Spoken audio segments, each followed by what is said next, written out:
अगर आप मुस्लिम लॉ पढ़ते हैं तो आपको पता ही होगा कि मुस्लिम समाज के अंतर्गत मुस्लिम महिलाओं की स्थिति मुस्लिम पुरुषों की अपेक्षा काफ़ी कमज़ोर है, वो काफ़ी वीक मानी जाती हैं। क्योंकि मुस्लिम पुरुषों को जो है वो कुछ ऐसी अल्टीमेट अनरिस्ट्रिक्टेड और ऐसी पावर्स दी गई हैं जो कि मुस्लिम औरतों को बिल्कुल भी प्राप्त नहीं है, और जिसकी वजह से उनकी स्थिति काफ़ी ख़राब होती चली गई थी। लेकिन प्रेजेंट टाइम में, चूँकि 21वीं सदी है, मॉडर्न टाइम है, लोग ज़्यादा शिक्षित, ज़्यादा जागरूक हैं, उन्होंने इतना प्रयास किया, इतना भयंकर प्रयास के फलस्वरूप, साथ ही साथ हमारी संसद, हमारी जुडिशरी के संगठित प्रयास के फलस्वरूप इनकी स्थिति में कुछ बेहतर सुधार लाए गए हैं। और इन्हीं सुधारों में से एक सुधार है इनके भरण पोषण से संबंधित सुधारों का प्रावधान, जिसको हम मेंटेनेंस के प्रोविजंस के अंतर्गत लाते हैं। और आज के इस वीडियो में हम मुस्लिम लॉ के अंतर्गत दिए गए मेंटेनेंस के जो भी प्रोविजंस, भरण पोषण के जो भी प्रोविजंस हैं, हम इनके बारे में बात करने वाले हैं कि आखिर मेंटेनेंस होता क्या है और मुस्लिम महिलाओं को मेंटेनेंस किन किन लॉज के अंतर्गत कहां कहां कैसे कैसे मिले हुए हैं। तो मुस्लिम लॉ के इस वीडियो को बिना किसी अनावश्यक भूमिका के चलिए आराम से प्रारंभ करते हैं।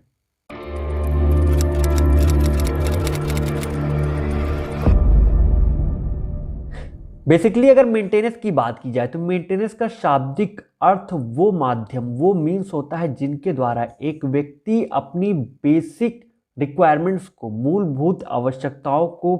पूरा करता है, जो उसकी रोजमर्रा की जिंदगी के लिए, जीवन के लिए आवश्यक होते हैं, जीवन निर्वाह के लिए अत्यंत ही आवश्यक होते हैं। मुस्लिम लॉ के अंतर्गत जो भी मेंटेनेंस का प्रोविज़न दिया गया है या मेंटेनेंस का जो सिस्टम, जो प्रावधान दिया गया है, उसको नफका या नफक नाम से जानते हैं, और जिसके अंतर्गत इंक्लूड किया जाता है फूड को, शेल्टर को और क्लोथिंग को, यानी कि रोटी, कपड़ा और मकान को। तो सबसे पहले हम बात कर लेते हैं कि मुस्लिम लॉ के अंतर्गत मेंटेनेंस का राइट किन किन व्यक्तियों को मिला हुआ है। तो मुस्लिम लॉ के अंतर्गत भरण पोषण का जो अधिकार है, जो गुजारा का अधिकार है, जो हकदार हैं गुजारा को क्लेम करने के लिए, मेंटेनेंस को क्लेम करने के लिए, वो है सबसे पहले तो भाई द वाइफ आती है, जो पत्नी है वो आती है बेगम।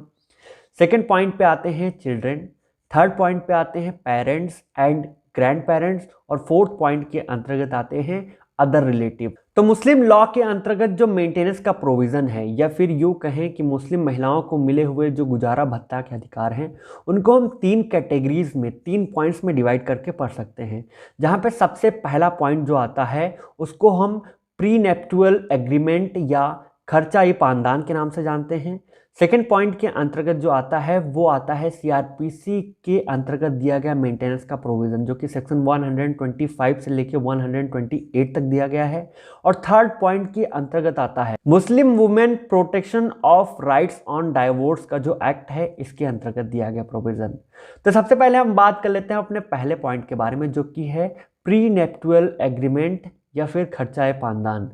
इसको खर्चा पानदान इसलिए कहते हैं क्योंकि एक तरह का स्पेशल अलाउंस है, स्पेशल एक तरह से प्रिविलेज है, एक तरह का प्रावधान है जो एक बेगम को, एक पत्नी को दिया जाता है। और इसको प्रीनेप्टुअल एग्रीमेंट इसलिए कहते हैं क्योंकि ये वो एग्रीमेंट होते हैं, ये वो उस टाइप के एग्रीमेंट होते हैं जो कि एक शादी के पूर्व, मैरिज के पूर्व ही जिनको निर्धारित कर लिया जाता है, जहाँ पे पति और पत्नी के बीच में एक एग्रीमेंट होता है, एक संविदा होती है, जिसमें कुछ कंडीशंस, कुछ पहले से ही कुछ चीज़ें तय कर ली जाती हैं कि ऐसा ऐसा होने पर आपको, हमको ऐसे अलाउंसेस, ऐसी सुविधाएं, ऐसी जो कुछ खर्चे हैं वो मुहैया कराने पड़ेंगे। जैसे कुछ कंडीशंस ये हैं कि मान लीजिए भाई, वो ये कह सकती हैं कि आप कोई सेकेंड मैरिज नहीं करेंगे, दूसरी शादी नहीं करेंगे, या फिर कोई रखैल नहीं रखेंगे, मेरी सौतन नहीं लाएंगे, या फिर इसके अलावा मान लीजिए कोई और भी कंडीशन है, वो उनको पहले से ही अगर तय कर लेती है, डिसाइड करवा लेती है, तो ये जो भी एग्रीमेंट है उसको प्रीनेप्टुअल एग्रीमेंट या फिर खर्चा पानदान के अंतर्गत आता है। ये इसी के नाम से जाना जाता है। दूसरे प्रोविज़न जो कि मेंटेनेंस के बारे में दिए गए हैं वो है सीआरपीसी के सेक्शन 125 के अंतर्गत दिया गया मेंटेनेंस का प्रोविज़न। तो इसके अंतर्गत ढेर सारे केसेस आए हैं, रिसेंट जजमेंट्स आए हैं, जिनके द्वारा ये सिद्ध किया गया है कि ये जो 125 के अंतर्गत प्रोविज़न दिया गया है मेंटेनेंस का, वो किसी भी धर्म विशेष को जो है फ़ायदा पहुंचाने के लिए नहीं है। ये भारत में रहने वाली हर एक महिला को, जिसको उसके पति ने जिनसे कि उनको अधिकार मिलने चाहिए थे, उनको खर्चा मिलना चाहिए था, वो सक्षम होने के बावजूद उनको खर्चा देने से, उनका जो भी एक्सपेंसेस है उनको उठाने से इनकार कर रहे हैं, तो वो कोर्ट को अप्रोच कर सकती हैं। सीआरपीसी के सेक्शन 125 के अंतर्गत एक वाइफ के साथ साथ पेरेंट्स को और बच्चों को भी मेंटेनेंस का राइट मिला हुआ है। यानी कि एक व्यक्ति अगर सक्षम होने के बावजूद अपने पत्नी को या अपने पिताश्री को या अपने बच्चों को जो है वो मेंटेनेंस देने से इनकार करता है, वो खर्चा देने से, भरण पोषण से इनकार करता है, तो कोर्ट को अप्रोच करके उनसे ये मेंटेनेंस लिया जा सकता है। ये तो हुआ सीआरपीसी के सेक्शन 125 के अंतर्गत दिया गया प्रोविजन। और उसके बाद सबसे लास्ट में आता है मुस्लिम women protection of rights on divorce के अंतर्गत दिया गया प्रोविजन।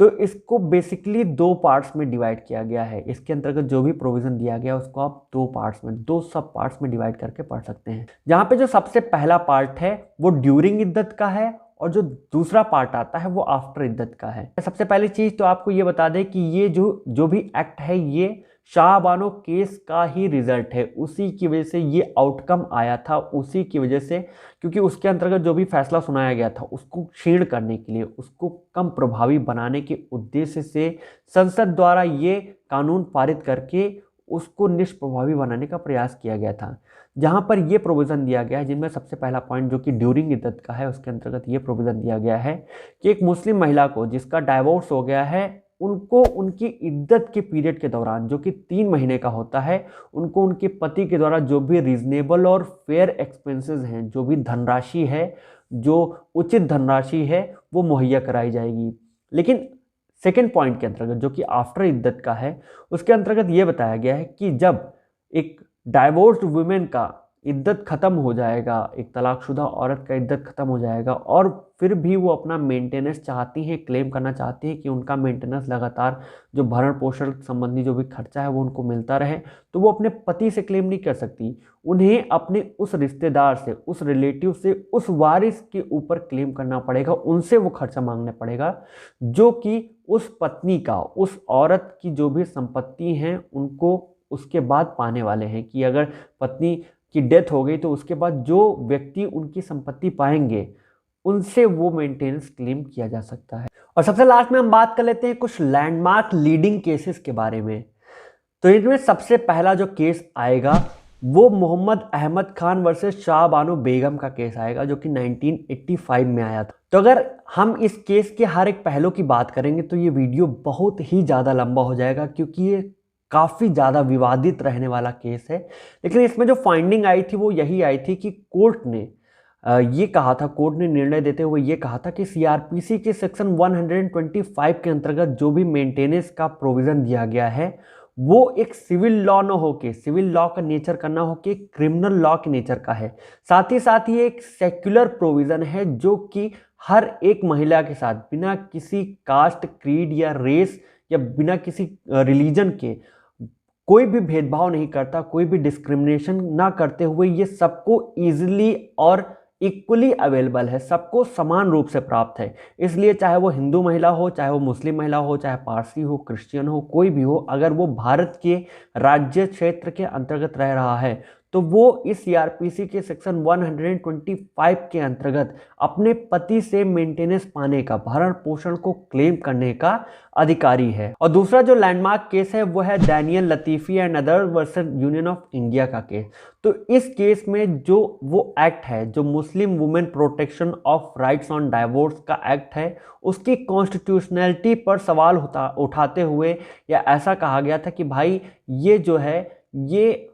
यहाँ पर कॉन्स्टिट्यूशनल जो कुछ प्रोविजंस हैं उनको वो इन्फ्रिंज करता है, उनके कुछ अधिकार हैं उनको वायोलेट कर रहा है। तो इस केस में कोर्ट ने निर्णय देते हुए ऐसा कहा कि भैया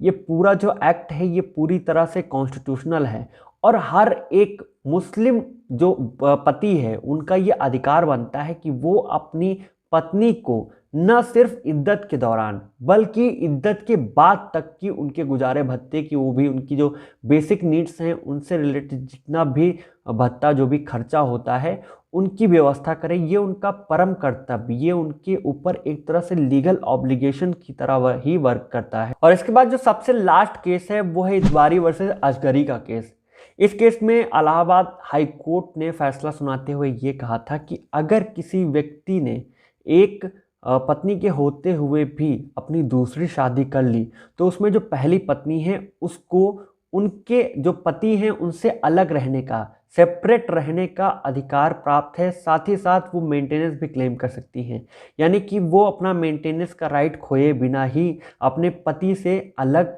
रह सकती हैं। तो ये था मुस्लिम लॉ के अंतर्गत दिया गया मेंटेनेंस या भरण पोषण का जो भी प्रावधान है उसके बारे में सारे ही पॉइंट्स। आई होप आपको ये सारे पॉइंट्स अच्छे से समझ में आ गए होंगे। बाकी के लॉ से related videos, points, topics, judgements और अमेंडमेंट्स के लिए हमारे साथ बने रहिए। हमारे इंस्टाग्राम पेज को फॉलो करिए क्योंकि हम वहाँ पर अपने वीडियो से रिलेटेड जितने भी रिसेंट अपडेट्स हैं वो डालते रहते हैं। धन्यवाद।